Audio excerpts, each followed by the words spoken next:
श्री विष्णु सहस्रनाम स्तोत्रम्। ओम श्री परमात्मने नमः।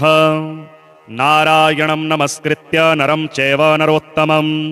देवीं सरस्वतीं व्यासं ततो जयमुदीरयेत्। शुक्लांबरधरं विष्णुं शशिवर्णं चतुर्भुजं प्रसन्नवदनं ध्यायेत् सर्वविघ्नोपशान्तये। यस्य द्विरदवक्त्राद्याः पारिषद्याः परःशतं विघ्नं निघ्नन्ति सततं विश्वक्सेनं तमाश्रये। व्यासं वसिष्ठनप्तारं शक्तिः पौत्रमकल्मषं पराशरात्मजं वन्दे शुकतातं तपोनिधिं। व्यासाय विष्णुरूपाय व्यासरूपाय विष्णवे नमो वै ब्रह्मनिधये वासिष्ठाय नमो नमः। अविकाराय शुद्धाय नित्याय परमात्मने सदैकरूपरूपाय विष्णवे सर्वजिष्णवे। यस्य स्मरणमात्रेण जन्म संसारबन्धनात् विमुच्यते नमस्तस्मै विष्णवे प्रभविष्णवे। नमः समस्तभूतानामादिभूताय भूभृते अनेकरूपरूपाय विष्णवे प्रभविष्णवे। श्रीवैशम्पायन उवाच श्रुत्वा धर्मान् शेषेण पावनानि च सर्वशः युधिष्ठिरः शान्तनवं पुनरेवाभ्यभाषत। युधिष्ठिर उवाच किमेकं दैवतमलोके किमुवाप्येकं परायणं स्तुवन्तः कमकमर्चन्तः प्राप्नुयुर्मानवः शुभं। को धर्मः सर्वधर्माणां भवतः परमो मतः किं जपनमुच्यते जन्तुर्जन्म संसारबन्धनात्। भीष्म उवाच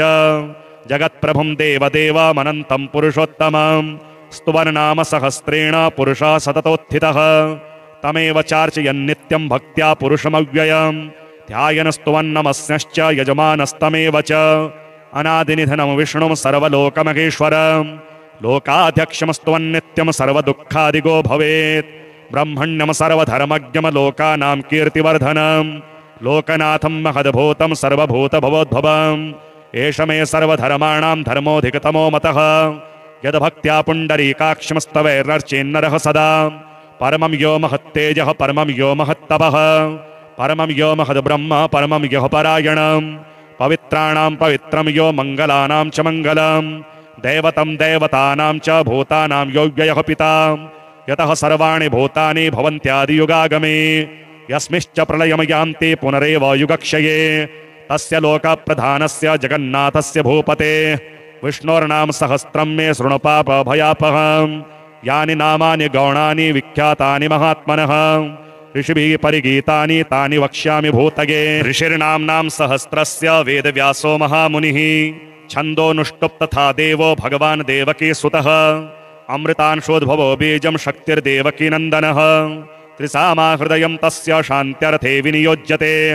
विष्णुं जिष्णुं महाविष्णुं प्रभविष्णुं महेश्वरम् अनेकरूपदैत्यान्तं नमामि पुरुषोत्तमं। श्रीवेदव्यास उवाच ओम अस्य श्रीविष्णोर्दिव्यसहस्रनाम स्तोत्रमहामन्त्रस्य श्रीवेदव्यासो भगवान् ऋषिः अनुष्टुप् छन्दः। श्रीमहाविष्णुः परमात्मा श्रीमन्नारायणो देवता अमृतांशोद्भवो भानुरितिबीजं देवकी नन्दनः सृष्टेति शक्तिः उद्भवः शोभनो देव इति परमो मन्त्रः। शङ्खभृन्नन्दकी चक्रेति कीलकं शारङ्ग धन्वागदाधर इत्यस्त्रं रथाङ्गपाणिरक्षोभ्य इति नेत्रं त्रिशामा सामगः सामेति कवचम् आनन्दं परब्रह्मेति योनिः ऋतुः सुदर्शनः काल इति दिग्बन्धः श्रीविश्वरूप इति ध्यानं श्रीमहाविष्णुप्रीत्यर्थे सहस्रनाम स्तोत्रपाठे विनियोगः। अथ ध्यानम् क्षीरोदन्वत्प्रदेशे शुचिमणिविलसत्क्षैकते मौक्तिकानां मालाक्लृप्तास्तनस्थः स्फटिकमणिनिभैर्मौक्तिकैर्मण्डिताङ्गः शुभ्रैरभ्रैर्दभ्रैरुपरि विरचितैर्मुक्तपीयूषवर्षे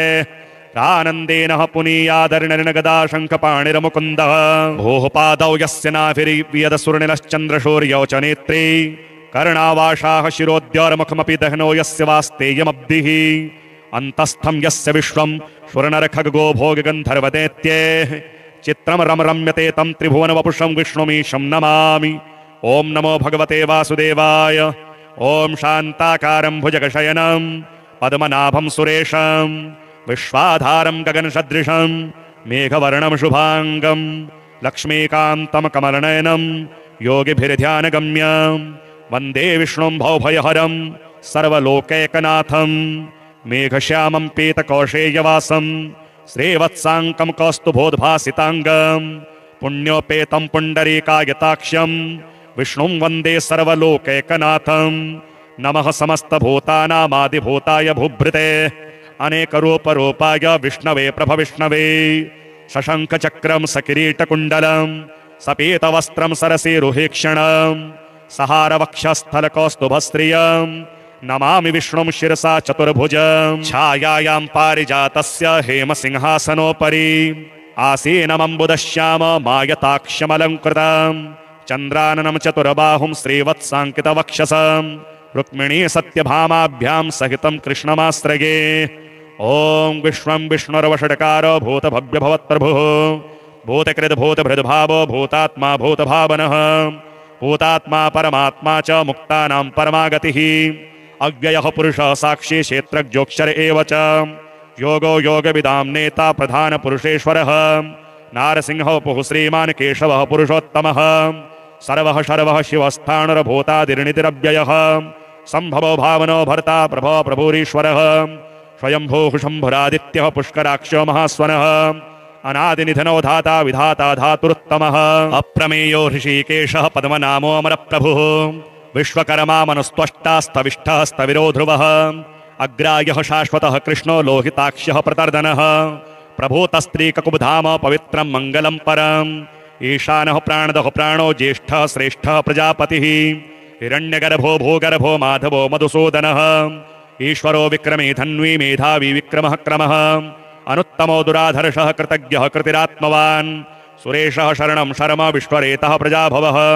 अहः संवत्सरो व्यालः प्रत्ययः सर्वदर्शनः अजः सर्वेश्वरः सिद्धः सिद्धि सर्वाद्युरच्युतः वृषाकपिरमेयात्मा सर्वयोगविनिःसृतः वसुर्वसमनः सत्यः समात्मा सम्मितः समः अमोघः पुण्डरीकाक्षो वृषकर्मा वृषाकृतिः रुद्रो बहुशिरा बभ्रुर्विश्वयोनिषु चिस्रवाः अमृतः शाश्वतस्थाणुर्वरारोहो महातपाः सर्वगः सर्वविद्वानुर्विश्वक्सेनो जनार्दनः वेदो वेदविदव्यङ्गो वेदाङ्गो वेदवित्कविः लोकाध्यक्षः सुराध्यक्षो धर्माध्यक्षः कृताकृतः चतुरात्मा चतुर्व्यूहश्चतुर्दष्टा चतुर्भुजः प्राजिष्णुर्भोजनं भोक्ता सहिष्णुर्जगदादिजः अनघो विजयो जेता विश्वयोनिः पुनर्वसुः उपेन्द्रो वामनः प्रांशुरमोघः शुचिरुर्जितः अतीन्द्रः संग्रहः सर्गो धृतात्मा नियमो यमः वेद्यो वैद्यः सदा योगी वीरः माधवो मधुः अतीन्द्रियो महामाहो महोत्साहो महाबलः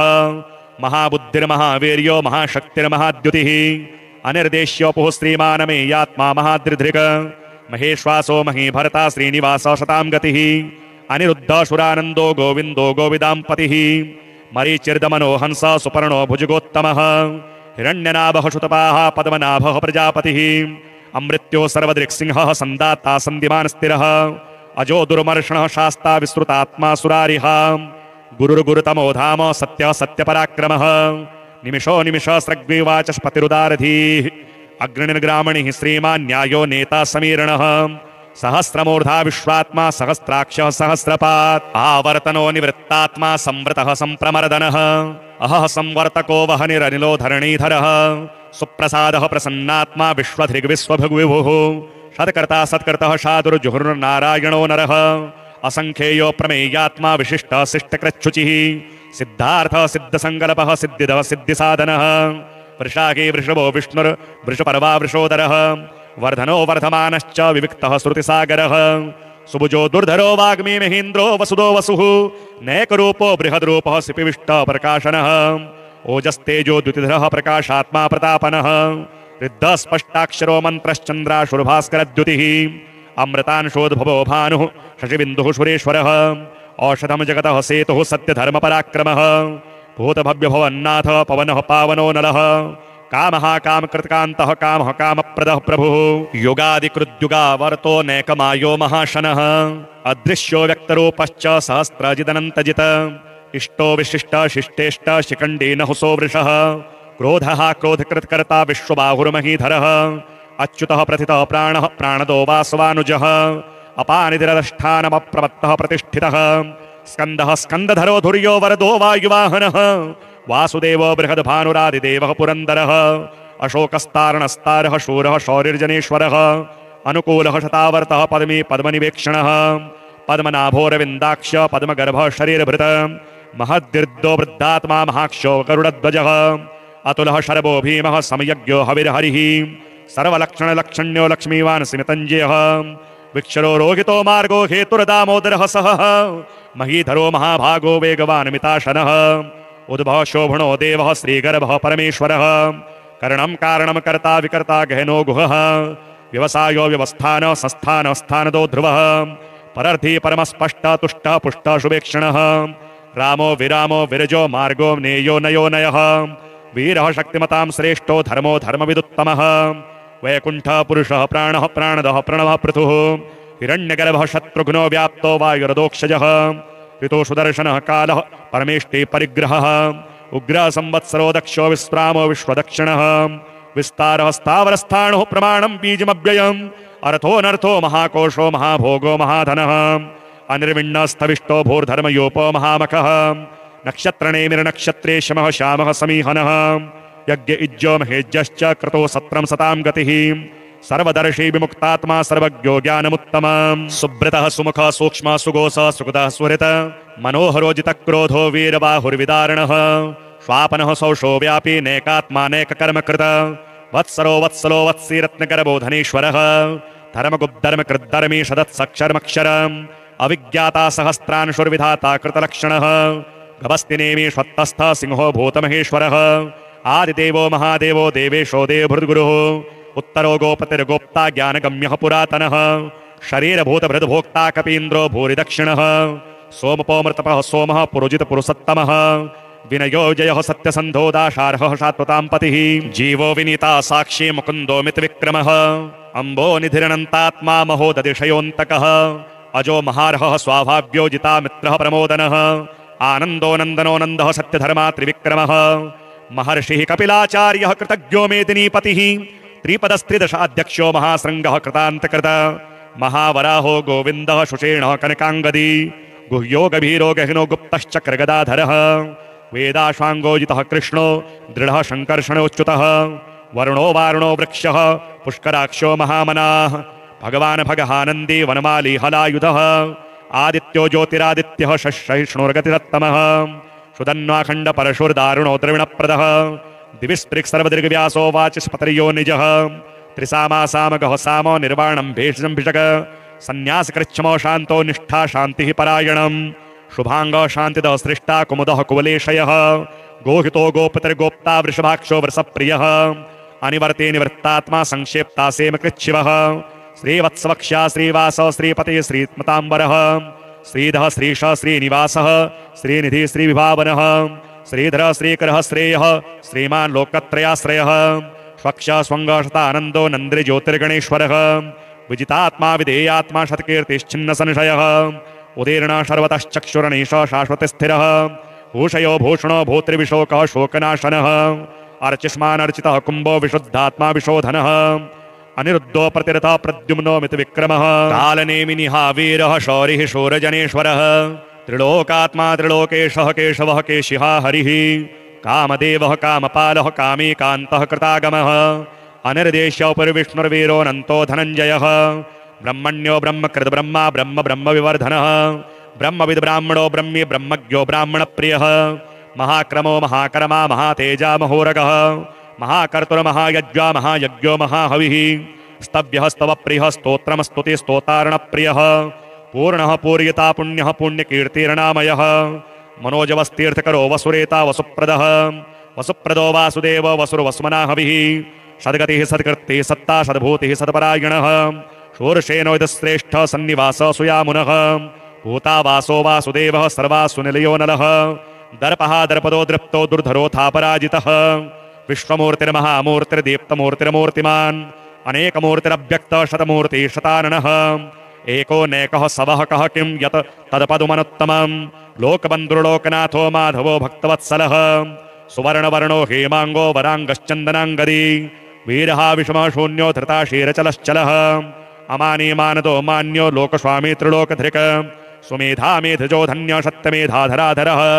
तेजो वृषो द्युतिधरः सर्वशस्त्रवृताम्बरः प्रग्रहो निग्रहो व्यग्रो नेकशृङ्गो गदाग्रजः चतुर्मूर्तिश्चतुर्बाहुश्चतुर्व्यूहश्चतुर्गतिः चतुरात्मा चतुर्भावश्चतुर्वेदविदेकपात् समावर्तो निवृत्तात्मा दुर्जयो दुरतिक्रमः दुर्लभो दुर्गमो दुर्गो दुरावासो दुरारिः शुभांगो लोकसारंग शुतंतुस्तंतुवर्धनः इंद्रकर्मा महाकर्मा कृतकर्मा कृतागमः उद्भव सुंदरः सुंदो रत्नाभः सुलोचनः अरको वाजसन श्रृंगे जयंत सर्वविजयी सुवर्णबिंदुरक्षोभ्य सर्वभागेश्वरेश्वरः महाहृदो महागर्तो महाभूतो महानिधिः कुमुदः कुंद्रः कुंदः पर्जन्यो पावनो निलः अमृताश्वमृतबभुः सर्वज्ञः सर्वतोमुखः सुलभः सुब्रतः सिद्धः शत्रुतापनः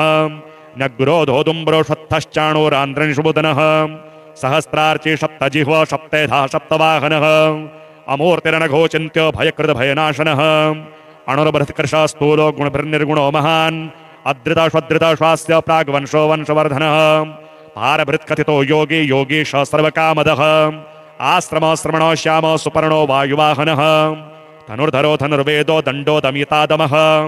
अपराजिता सर्वसहो नियंता नियमो यमः सत्त्ववान् सात्विकः सत्य सत्यधर्मपरायणः अभिप्रायः प्रियाहोर्हः प्रियकृत प्रीतिवर्धनः विहाय सकितरिज्योति सुरुचिर्हुतभुग्भुः रविर्विरोचनः सूर्यः सविता रविलोचनः अनंतो हुतभुग्भोक्ता सुकृतो नैकजोग्रजः अनिर्विण्ण सदामर्षे लोकाधिष्ठानमद्भुतः सनातनतमः कपिलः कपिरव्ययः स्वस्तिदः स्वस्तिकृत् स्वस्ति स्वस्तिभुक् स्वस्ति दक्षिणः अराद्रः कुण्डली चक्री विक्रम्योर्जितशासनः शब्दातिका शब्दशः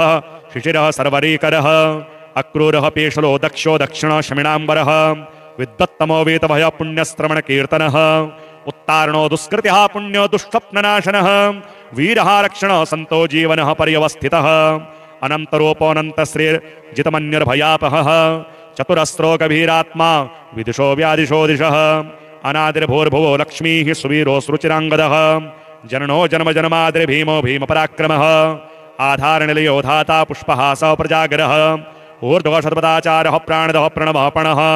प्रमाणं प्राणनिलयः प्राणभृत् प्राणजीवनः तत्त्वं तत्त्वविदेकात्मा जन्म मृत्युजरातिगः भूर्भुवस्वस्तरोस्तारः सविता प्रपितामहः यज्ञो यज्ञपतिर्यज्वा यज्ञाङ्गो यज्ञवाहनः यज्ञभृद्यज्ञकृद्यज्ञ यज्ञभुग्यज्ञसाधनः यज्ञान्तकृद्यज्ञगुह्यमन्नमन्नाद एव च आत्मयोनिषयञ्जातो वेखानः सामगायनः देवकीनन्दनः सृष्टाशितेश पापनाशनः शङ्खभृन्नन्दकी चक्रे शारङ्गधर्मागदाधरः रथाङ्गपाणिरक्षोभ्य सर्वप्रहरणायुधः वनमाले गदे शार्ङ्गी शङ्खे चक्रे च नन्दकी श्रीमान्नारायणो विष्णुर्वासुदेवोऽभिरक्ष्यतो भीष्म उवाच इतीदं कीर्तयिनीयस्य केशवस्य महात्मनः नाम्नां सहस्रं दिव्यानामशेषेण प्रकीर्तितं य इदं शृणुया नित्यं यश्चापि प्रकीर्तयेत् नाश्वं प्राप्नुयात् किञ्चित् सोऽहमुत्रेह च मानवः वेदान्तको ब्राह्मणो स्यात् क्षत्रियो विजये भवेत् वैश्यो धन समृद्ध शाचोद्र सुखमवाप्नुयात् धर्मार्थे प्राप्नुयात् धर्ममर्थार्थे चार्थमाप्नुयात् कामान् वाप्नुयात् कामे प्रजार्थे प्राप्नुयात् प्रजाम् भक्तिमान् यः सदोत्थाय शुचिस्तद्गतमानसः सहस्रम वासुदेवस्य नाम्नामेतत् प्रकीर्तयेत् यशः प्राप्नोति विपुलं ज्ञाति प्राधान्यमेव च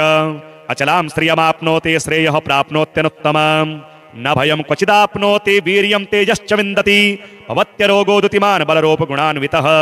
रोगार्तो मुच्यते रोगात् बद्धो मुच्येत बन्धनात् भयान्मुच्येत भीतस्तो मुच्येतापन्न आपदः दुर्गाण्यतितरत्याशो पुरुषः पुरुषोत्तमं स्तुवन्नाम सहस्रेण नित्यं भक्तिसमन्वितः वासुदेवाश्रयो मर्त्यो वासुदेवपरायणः सर्वपापविशुद्धात्मा याति ब्रह्म सनातनम् न वासुदेव भक्तानाम शुभं विद्यते क्वचित् जन्म मृत्युजरा व्याधि भयम नैवोपजायते इमं स्तौमधीयान श्रद्धा भक्तिसमन्वितः युज्येतात्मसुख शान्ति श्रीधृतिस्मृतिकीर्तिभिः न क्रोधो न च मात्सर्यं न लोभो नाशुभामतिः भवन्ते कृतपुण्यानां भक्तानां पुरुषोत्तमे द्यौः शचन्द्रार्कनक्षत्राखं दिशो भूर्महोदरी वासुदेवस्य वीर्येण विधृतानि महात्मनः शशुरासुरगन्धर्वं सयक्षोरगराक्षसं जगदवशे वर्ततेदं कृष्णस्य सचराचरम् इन्द्रियाणि मनोबुद्धि सत्त्वं तेजोबलं धृतिः वासुदेवात्मकान्याहुः क्षेत्रं क्षेत्रज्ञ एव च सर्वागमानाचारः प्रथमं परिकल्पते आचारप्रभवो धर्मो धर्मस्य प्रभुरच्युतः ऋषपितरो देवा महाभूतानि धातवः जङ्गमा जङ्गमं चेदं जगन्नारायणोद्भवम् योगो ज्ञानं तथा साङ्ख्यं विद्याः शिल्पादिकर्म च वेदाशास्त्राणि विज्ञानमेतत् सर्वं जनार्दनात् एको विष्णुर्महद्भूतं पृथग्भूतान्यनेकशः त्रीन् लोकान् व्याप्य भूतात्मा भुङ्क्ते विश्वभुगव्ययः इममस्तं भगवतो विष्णुर्व्यासेन कीर्तितं पठेद्येच्छेत् पुरुषः श्रेयः प्राप्तुं सुखानि च विश्वेश्वरमजं देवं जगतः प्रभुमव्ययं भजन्ति ये पुष्कराक्षं न ते यान्ति पराभवम् अर्जुन उवाच पद्मपत्रविशालाक्ष पद्मनाभसुरोत्तम भक्तानामनुरक्तानां त्राता भव जनार्दन श्रीभगवानुवाच यो मां नाम सहस्रेण स्तोतुमिच्छति पाण्डव सोऽहमेकेन श्लोकेन स्तुत एव न संशयः व्यास उवाच वासनाद्वासुदेवस्य वासितं भुवनत्रयं सर्वभूतनिवासोऽसि वासुदेव नमोऽस्तुते पार्वत्युवाच केनोपायेन लघुना विष्णोर्नाम सहस्रकं पठ्यते पण्डितैर्नित्यं श्रोतुमिच्छाम्यहं प्रभो ईश्वर उवाच श्रीराम राम रामेति रमे रामे मनोरमे सहस्रनाम तत्तुल्यं राम नाम वरानने ब्रह्मोवाच नमोऽस्त्वनन्ताय सहस्रमूर्तये सहस्रपादाक्षिशिरोरुबाहवे सहस्रनाम्ने पुरुषाय शाश्वते सहस्रकोटियुगधारिणे नमः ॐ तत्सदिति श्रीमहाभारते शतसाहस्र्यां संहितायां वैयासिक्यामानुशासनिके पर्वणि भीष्मयुधिष्ठिरसंवादे श्रीविष्णोर्दिव्यसहस्रनामस्तोत्रम् श्रीविष्णवे नमः।